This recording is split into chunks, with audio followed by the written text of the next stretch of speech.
the Zoogoneticus Tequila, one of the most rarest goodeids in the aquarium hobby. They are a cold water goodeiid, and they only take temperatures from 68 up to pushing, this is really pushing, 78 degrees. If they go any higher than that, they will not appreciate that and might end up even stop breeding. When you get, unsexed fish, or maybe you get a pair, to tell male and female apart, the male will have jet black color if sparring or breeding, and that orange crescent on him. And the females won't. She'll just look like a gray fish. You can see that's the male right there. He's one of my best males, but one of my lowest producing males as he's getting older. And the older the fish gets, the less fry it produces. That's the kicker about one of these species. So when you go to aquarium conventions, everyone just likes to buy, the blackest fish, the one with the most color. But that might backfire on you so that you don't get too much young. So I always like to start a new group every 6 months of a new young pair, get them going. Once the female's gravid, I like to, separate her into a 5.5 or maybe a 10. Put some guppy grass, some whoops or tang, something like that in there, maybe even some plecocapes. And after that, she will release the young, and then you take the female out. Because these species like to really predate on their fry. So just be careful of that and make sure you have enough hiding spots if you want to keep the female in there to keep the fry going. I mainly recommend after the female, even if you have many hiding spots, to take the female out and to put her in, a resting tank, because she's going to be really exhausted after that. This is some of my youngest groups, and my best producing group of the Zoogoneticus Tequila. You can see that's a female right there. Now with any fish, the way you make them breed or the way you make them growing out is to hatch baby brine shrimp. And how I get my fish from, tiny little dots to, a 1-inch size is by hatching out baby brine shrimp daily.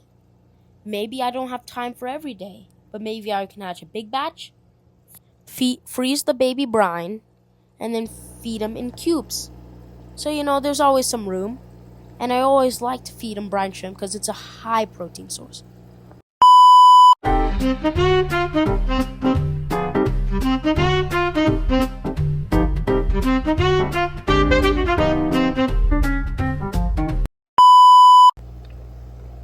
So let me just show you how I hatch my brine shrimp here in the fish room.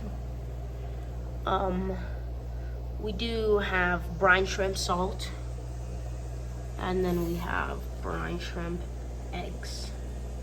These are mainly the 2 ingredients you need to hatch. So what I've done here is, I used to use the aquarium salt. I don't use that anymore. I now go to regular table salt, rock salt. But the problem with the rock salt or fine table salt is, you need a buffer because the brine shrimp like big pH level. So I put in some baking soda, just mixed it around.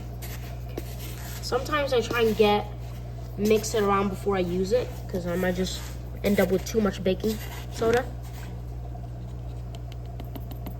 And that's what I use to hatch them. So I do this is I'm gonna go with 2 tablespoons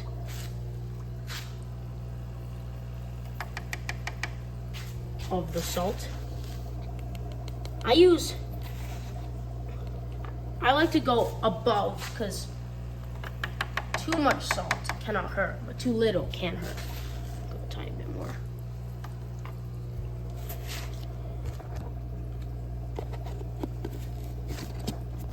Now, let's talk about the brine shrimp eggs. There's many different types of brine shrimp eggs. One I use is the brine shrimp direct from Utah. So I just drive up to the warehouse up north and get some brine shrimp eggs. I have used the co-op ones, but they recently ran out. So yeah, now I'm using these ones for now until the co-op restocks. I found the spoon, it was hidden in there. I go in with about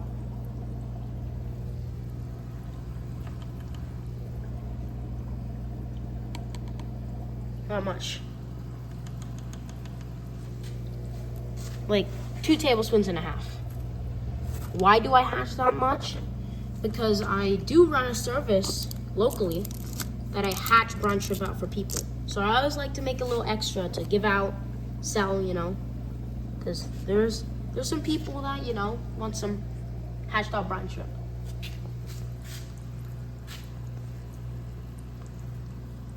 And then my thing, it's in this little dipper. It's like clean water. Used to have a beta in here. Just clean water. I change it out every day so I can dip in my air stone to clear it up. Just go back in.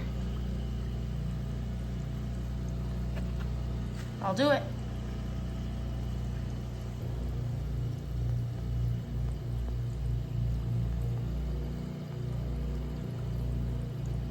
Now that you have hatched your brine shrimp, grown out your tequilas, now it's time to choose your next generation pair. Because these guys, when they get old, their fry production runs dry.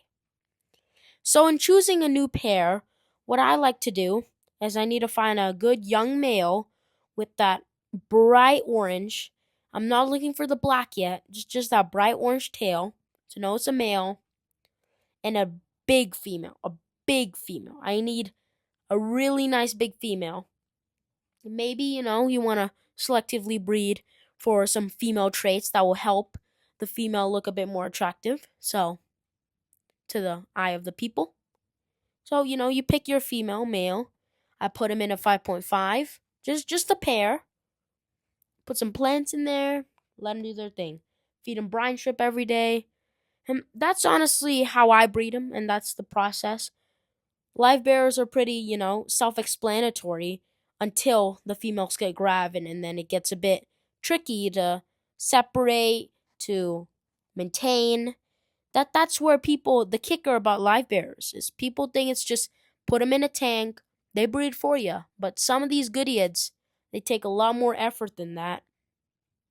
So, right now I am getting my store set up still, and we will be featuring these Zoogoneticus tequilas in 5 unsexed juveniles or 2 pairs, male female.